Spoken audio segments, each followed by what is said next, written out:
అందరికీ నమస్కారాలు. ఈరోజు 30వ డివిజన్లో అంబేద్కర్ గారి పేరు మీద ఆరాం క్షేత్రాన్ని ఈరోజు ప్రారంభించుకున్నాం. ఎందుకంటే ఇక్కడ ఉండేదంతా కూడా పేదవాళ్ళు, ఈ డివిజన్లో ఉండేవాళ్ళు, చాలా అన్ని రకాల కులాల వాళ్ళు కూడా ఉన్నారు. దానికోసం అని చెప్పేసి ఎక్కువ మంది సొంత నివాసం లేక బాడుగులు ఉండేది ఇబ్బంది పడుతున్నారని ఆ రోజుల్లో 2018లో దీన్ని శాంక్షన్ చేశాం. 32 లక్షలు పెట్టి దీన్ని శాంక్షన్ చేసి కులాలకి ఒక కులం అనేది కాకుండా ఎవరు వచ్చినా కూడా సొంత ఇల్లు లేని వాళ్ళంతా కూడా ఇక్కడ వాళ్ళు ఏదైనా మన చనిపోయినప్పుడు చేసే కార్యక్రమాలు కానీ అలాంటిది ఇక్కడ నిద్ర చేయటానికి కానీ ఇవన్నీ చేసుకునే విధంగా ఆ రోజు ఈ ఆరాం క్షేత్రాన్ని ఏర్పాటు చేసాం. దాన్ని 5 సంవత్సరాలు చేయలేకపోయారు. 5 సంవత్సరాలు ఆ ప్రభుత్వంలో ఆల్మోస్ట్ 80% కంప్లీట్ అయ్యేదాన్ని, మిగతాది కూడా చేయలేకపోతే తర్వాత ఇప్పుడు ఈ 6 నెలల లోపల మిగతాదంతా కూడా కంప్లీట్ చేసి ఈరోజు ప్రారంభించుకున్నాం. మా మేయర్ గారు, నేను, మా కార్పొరేటర్లు కొంతమంది, మా డివిజన్లో ముఖ్యులు అందరిలో కూడా డివిజన్ అధ్యక్షుడు కానీ క్లస్టర్ ఇన్ఛార్జ్ కానీ అందరూ కూడా సమక్షంలో ఈరోజు ప్రారంభించుకున్నాం. ఈరోజు ప్రతి ఒక్కరు కూడా ఎవరైనా కూడా దీన్ని ఉపయోగించుకునే విధంగా ప్రజలు రేపటి నుంచే ఉపయోగించుకోవాలని చెప్పి కూడా మేము తెలియజేస్తున్నాం. కాబట్టి ఎంతో చక్కగా అన్ని వసతులతోటి బాత్రూమ్స్ కానీ లేకపోతే బిల్డింగ్ కూడా అన్నీ ఆధునికంగా చేయడం కూడా జరిగిందని చెప్పి కూడా మేము తెలియజేస్తున్నాం. ఇక్కడ ఏదైనా వెహికల్స్ వచ్చినా బళ్ళు పెట్టుకోవడానికి కానీ ఏది ఇబ్బంది లేకుండా మంచి ఆరాం క్షేత్రం ఇక్కడ ఈ ప్రాంతంలో చేసుకోవటం చాలా సంతోషం అని చెప్పి తెలియజేస్తూ ఉన్నాం. కాబట్టి ఎప్పుడు కూడా ఈ ప్రాంతంలో అంతకుముందు కూడా మనం ఉన్నప్పుడే మెయిన్ డ్రైన్స్ కానీ అదేవిధంగా మేజర్ సిమెంట్ రోడ్స్ కానీ ఇవన్నీ కూడా ఆ రోజుల్లోనే 14-19లో దగ్గర 16 కోట్ల రూపాయలు 6,20,00,000 రూపాయలు పెట్టి ఆ రోజు ఈ ప్రాంతాన్ని డెవలప్ చేసాం. ఆ రోజుకి తర్వాత మనం వచ్చిన తర్వాత ఈ 5 సంవత్సరాలు కూడా పట్టించుకోవాలా, ఇంకా కూడా ఏ అయితే ఉన్నాయో దాన్ని అన్నీ కూడా ఈ 4 సంవత్సరాల్లోనే పూర్తి చేస్తామని చెప్పి కూడా మేము తెలియజేస్తూ ఉన్నాం. ఇప్పుడు ప్రస్తుతం డివిజను ప్రతి డివిజన్కి ఒక 3 కమిటీలు వేసాం. డిఈలు, ఏఈలు, శానిటేషన్ ఇన్స్పెక్టర్లు, వర్కర్సు అదేవిధంగా చేసి వాళ్ళ 15 మందిని ఒక కమిటీ వేసి 3 కమిటీలని 3 డివిజన్లో 3 రోజుల లెక్కన క్లీనింగ్ మొదలుపెట్టాం. ఆ క్లీనింగ్లో పూర్తిగా డివిజన్ అంతా కూడా ఏదైతే కాలువలు ఉంటే కాలువలు పొడికలు తీయటం, కాలువల పక్కన ఉండే ఏదైతే చెత్త ఉంటుందో దాన్ని అన్నీ కూడా క్లియర్ చేసుకోవటం, పోల్స్ ఉంటే లైటింగ్ ఉందా లేదా చెక్ చేసుకోవటం, అదేవిధంగా ఆ రోడ్లు ఎక్కడైనా డ్యామేజ్ ప్యాచ్ వర్క్లు ఉంటే ప్యాచ్ వర్క్లు చేయటం, కొత్త ఏమైనా వేయాలనుకున్నప్పుడు అవన్నీ రాసుకోవటం, ఇవన్నీ కూడా అన్ని డివిజన్స్లో క్లీన్ చేసుకొని పూర్తిగా ఒక్కొక్క డివిజన్లో కూడా కంప్లీట్ చేసుకుంటూ వస్తూ ఉన్నారు. ఇప్పటికి ఆల్రెడీ 13 డివిజన్లు కంప్లీట్ చేసాం. ఇట్లా టౌన్ అంతా కూడా ఇంకొక 15-20 రోజుల లోపల మ్యాక్సిమం ఒక నెల లోపల టౌన్ అంతా కూడా క్లీన్ చేయాలనేది మన ఉద్దేశం. మెయిన్ వర్షం పడితే కూడా ఎక్కడైతే ఈ డ్రైనేజ్ సిస్టమ్ కూడా కరెక్ట్ చేస్తూ ఉన్నాం. మేజర్ డ్రైన్స్ అన్నీ పైన కూడా షాపులు కట్టుకోవడం లేకపోతే ఆ షాపుల లోపలేసి అవన్నీ పోక ఇబ్బందులు పడుతూ ఉన్నారు. దాన్ని కూడా అన్నీ రిమూవ్ చేసేసి ఈరోజు పూర్తిగా డ్రైనేజ్ సిస్టాన్ని కూడా మనం కరెక్ట్ చేసుకొని ముందు తర్వాత ఇంకా డివిజన్స్లో ఏ అయితే డ్రైనేజ్ కానీ అదేవిధంగా రోడ్స్ కానీ ఇవన్నీ కూడా కంప్లీట్ చేయడానికి ఒక పద్ధతి ప్రకారంగా మనం చేస్తున్నామని చెప్పి కూడా మేము తెలియజేస్తూ ఉన్నాం.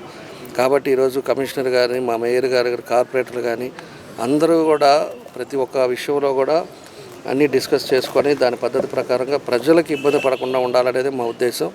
ప్రజలకి అప్పటికి ఒక నమ్మకం మీద ఉన్నారు. ఎందుకంటే ఈ ప్రభుత్వం వస్తే అభివృద్ధి జరుగుతుంది, మంచినీళ్ళు వస్తాయి, ఇవన్నీ కూడా చేస్తూ ఉన్నారు. మేము ఒకటే మీ ద్వారా కూడా ప్రజలకు తెలియజేస్తుంది. నిన్న మంచినీళ్ళది కూడా రివ్యూ మీటింగ్ పెట్టాం. రివ్యూ మీటింగ్లో కూడా చెప్పాం, టార్గెట్ పెట్టుకున్నాం. మ్యాక్సిమం 2.5-3 సంవత్సరాలు లాస్ట్ 2 ఇయర్స్ మాత్రం ఎట్టు పరిస్థితుల్లో ఎవ్రీడే మంచినీళ్ళు ఇవ్వాలని చెప్పి కూడా దాని కూడా ప్రపోజల్స్ కూడా అన్నీ మాట్లాడాం. ఫస్ట్ ఫేజ్ ఏదైతే అమృత్ స్కీమ్ ఉందో అమృత్ స్కీమ్ది ఒక 40% వరకు నీళ్ళు ఇవ్వచ్చు. అది ఏప్రిల్ నుంచి కొంత ఏరియా వరకు డైలీ ఇస్తాం. ఆ తర్వాత మళ్ళా మిగతాది కూడా అమృత్ 2లో నుంచి దాన్ని కూడా రేపు ముఖ్యమంత్రి గారితో మాట్లాడాలి. అది కూడా మాట్లాడిన తర్వాత అది కూడా పని మొదలు పెడితే అది 1.5 year 2 yearsలో అది కంప్లీట్ అయిపోయిందంటే మనం ఎవ్రీడే లీకేజ్ అనేది లేకుండా ఆన్ టైంలో మార్నింగ్ 5 నుంచి ఈవినింగ్ 9 వరకు ఒక షెడ్యూల్ ప్రకారంగా అన్ని ఏరియాలలో కూడా మంచినీళ్ళు ఇవ్వడానికి కూడా దాన్ని కూడా తీసుకున్నాం. పోతురాజు కాలువది కూడా మాట్లాడాం. ఇవన్నీ కూడా ఒక్కొక్కటి తీసుకొని మనకు ఒంగోలుకి మళ్ళీ ఇదివరకు ఏ విధంగా చేసామో దానికి ఆగిపోయినవన్నీ కూడా కంప్లీట్ చేయడానికి మా వంతు మేము కృషి చేస్తున్నామని చెప్పి కూడా మీకు తెలియజేస్తూ ఉన్నాం. ఢిల్లీలో కూడా ఒక కాన్ఫరెన్స్ పెట్టారు. కాన్ఫరెన్స్లో స్టేట్లో ఉండే మేయర్లు కొంతమంది, అదేవిధంగా ఇండియాలో ఉండే మిగతా స్టేట్లో ఉండే కూడా మేయర్లు కూడా కొంతమంది వెళ్ళేసి అక్కడ ఆ కాన్ఫరెన్స్లో పాల్గొనడం జరిగింది. దాంట్లో మన మేయర్ గారు కూడా వెళ్ళటం, మన దగ్గర ఉండే మేజర్ ఇష్యూస్ ఏవైతే ఉన్నాయో డ్రైనేజ్ సిస్టమ్ కానీ, అండర్గ్రౌండ్ డ్రైనేజ్ సిస్టమ్ కానీ, అదేవిధంగా పోతురాజు కాలువ కానీ, ఇవన్నీ కూడా మేజర్ ప్రాబ్లం ఉందని చెప్పి వాళ్ళు కూడా అక్కడ చెప్పడం జరిగింది. దాన్ని ఒక అలబడితే సెంట్రల్ గవర్నమెంట్ కూడా పరిధిలోకి తీసుకుంటే తప్పకుండా కూడా మనకు తొందరలోనే అక్కడి నుంచి కూడా కొంత నిధులు వచ్చే అవకాశాలు ఉన్నాయని చెప్పి కూడా మేము తెలియజేస్తూ ఉన్నాం. కాబట్టి అందుకని మేయర్ గారు వచ్చి మన దానికోసం అంత దూరం పోయి వచ్చినందుకు మనస్ఫూర్తిగా మా అభినందనలు తెలియజేస్తూ ఉన్నాం. అదేవిధంగా ఇంకొక విషయం, ముఖ్యమైన విషయం ఏంటంటే మేము ఏదైతే సచివాలయాలు ప్రతి డివిజన్లో ఉన్నారో వాళ్ళందరినీ కూడా డోర్ టు డోరు వెళ్ళమని చెప్పాం. డోర్ టు డోర్ వెళ్ళేసి 15 రోజుల లోపల ఆ ఇంట్లో ఉండే సమస్యలు కూడా నోట్ చేసుకోమని చెప్పాం. ఎవరికైతే పెన్షన్స్ రావట్లేదో, రేషన్స్ లేదో, అదేవిధంగా సొంత సైట్ లేదో, సొంత ఇల్లు లేదో, అదేవిధంగా ఏదైతే ట్యాప్ కనెక్షన్ ఏదైనా మంచినీళ్ళు ట్యాప్ కనెక్షన్ ప్రాబ్లం ఉన్నా, లేకపోతే ఏదైనా కూడా ఓటర్లకు సంబంధించింది ఏదైనా ప్రాబ్లం ఉన్నా ఆధార్ కార్డులు కూడా దాన్ని స్వీకరించమని చెప్పాం. ఏదైతే ఇంట్లో ఉండే పిల్లలు చదువుకొని ఉద్యోగం లేకుండా ఉండేవాళ్ళు ఎంతమంది ఉన్నారు, అదేవిధంగా ఏం పని చేస్తున్నారో కూడా పూర్తి డేటా తీసుకోమని చెప్పేసి కూడా వాళ్ళందరినీ కూడా సచివాలయాలను పంపించాం. మా ఉద్దేశం ఒకటే, ఎందుకంటే ప్రతిసారి పట్టాలు ఇస్తూ ఉంటాము, టిట్కో హౌసెస్ ఇస్తుంటాం, అన్నీ చేస్తుంటాం, కానీ అది రొటేషన్ కాకూడదు. మనకి ఎవరైతే ఉన్నారో లబ్ధిదారులు వాళ్ళందరికీ కూడా కరెక్ట్గా చేయాలి అన్నప్పుడు డేటా కరెక్ట్గా ఉండాలనే ఉద్దేశంతో ఇవన్నీ కూడా చేస్తున్నాం.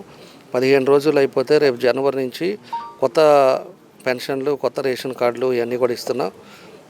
ఏదైతే పట్టాలు కూడా అవి వెరిఫికేషన్ జరుగుతూ ఉన్నాయి, అవి కూడా పూర్తి అయిపోయిన తర్వాత పట్టాలు కూడా మేము ఏదైతే ప్రామిస్ చేసామో 2 సెంట్లు పట్టాలు కూడా అందరికీ ఇచ్చేదానికి దాన్ని కూడా ముందుకు తీసుకెళ్తా ఉన్నాం. ఆ పట్టాలు కూడా వెరిఫికేషన్ అయిపోయిన తర్వాత రేపు జనవరిలోనే దాన్ని కూడా కంప్లీట్ చేసి దానికంతా కూడా 2 సెంట్లు పట్టా ఇవ్వడానికి కూడా ముందుకు తీసుకెళ్తాం. ఒక పార్టీ అనేది కాదు, ఎలక్షన్లు వచ్చినప్పుడు ఇవన్నీ కూడా పార్టీలు ఇవన్నీ ఉంటాయి. ఎవరైతే పేదవాళ్ళు ఉన్నారో, ఎవరైతే ఈరోజు సొంత ఇల్లు లేకుండా ఇబ్బంది పడుతున్నారో అందరికీ ఉండే విధంగా ఉండటానికే ఇదంతా కూడా డోర్ టు డోరు ఇవన్నీ కూడా వెరిఫికేషన్ చేపిస్తున్నాం. డోరు నెంబర్లు వేపిస్తాం. అదేవిధంగా స్ట్రీట్కి వచ్చే లోపలికి ఏ డోర్ నుంచి ఏ డోర్ దాకా ఉన్నాయో ఆ నెంబర్లు కూడా ఉండేటట్టుగా అన్నీ కూడా ప్రికాషన్స్ ఒక్కొక్కటి చేయడం జరుగుతూ ఉంది. ఎందుకంటే నాకు 2-3 ఫోన్ చేశారు, ఇట్లా ఎవరో వచ్చారు, వీళ్ళన్ని డీటెయిల్స్ అడుగుతున్నారు, ఇవ్వచ్చా అని చెప్పేసి కొంతమంది అడుగుతున్నారు. కాబట్టి చెప్తున్నా, ఇది మీకోసం చేస్తుంది, ఇది మా కోసం కాదు. మీ ఇంట్లో సమస్యలు ఏదనేది తెలుసుకోవటానికి, మీ పిల్లల ఉద్యోగమా, లేకపోతే ఏం చదువుకుంటున్నారు, లేదంటే ఏదైనా ప్రభుత్వం నుంచి వచ్చే పథకాలు మనం ఏమి ఇవ్వాలి, ఎట్లా చేస్తే బాగుంటుందనే ఉద్దేశం కోసమే ఈ డేటా అంతా కూడా కలెక్ట్ చేస్తున్నారు. కాబట్టి ప్రజలు కూడా మీ అందరూ కూడా సహకరించండి. తప్పకుండా కూడా వచ్చిన డేటా ప్రకారంగా మీరు ఇంట్లో కూర్చున్నా కూడా మీకు పెన్షన్ కానీ రేషన్ కార్డు కానీ పంపించే బాధ్యతగా మేము తీసుకుంటాం. ఖచ్చితంగా అందరికీ కూడా పెన్షన్లు ఎలిజిబిలిటీలో ఉండే వాళ్ళందరికీ, కొంతమందికి ఎవరికైతే తీసేశారో వాళ్ళందరికీ ఇవ్వాలనేదే మా ఉద్దేశం. కాబట్టి మనం వచ్చిన వాళ్ళని అన్నీ కూడా మీరు చెప్పి చేశారు అంటే మా దగ్గరికి వచ్చే డేటా ప్రకారంగా మీరు వచ్చి అప్లికేషన్ పెట్టుకోవటం, మా ఇంటి కాడ తిరగటం, లేకపోతే సచివాలయ కాడికి పోవటం, లేకపోతే కమిషనర్ దగ్గరికి వెళ్ళటం, ఇవన్నీ అర్జీలు ఇచ్చే పరిస్థితులు కాకుండా మేమే చూసి దాన్ని అన్నీ కూడా రెక్టిఫై చేయడానికే ఇవన్నీ కూడా చేస్తున్నామని చెప్పి కూడా మీ ద్వారా ప్రజలకు కూడా తెలియజేస్తున్నాం. ఈరోజు 30వ డివిజన్లో పేద ప్రజలందరికీ కూడా అనుకూలంగా ఉండేటువంటి ఆరామ క్షేత్రాన్ని మరి గౌరవనీయులు మన ఒంగోలు శాసనసభ్యులైనటువంటి శ్రీ దామచంద్ర జనార్దనరావు గారి యొక్క చేతుల మీదుగా ఓపెన్ చేయడం, దానికి కూడా నన్ను ఆహ్వానించడం చాలా చాలా సంతోషంగా ఉంది.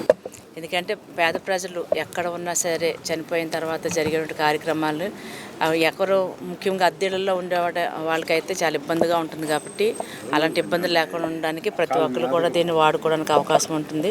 ఇది ఒక మంచి కార్యక్రమాన్ని ఈరోజు స్టార్ట్ చేయడం చాలా సంతోషం.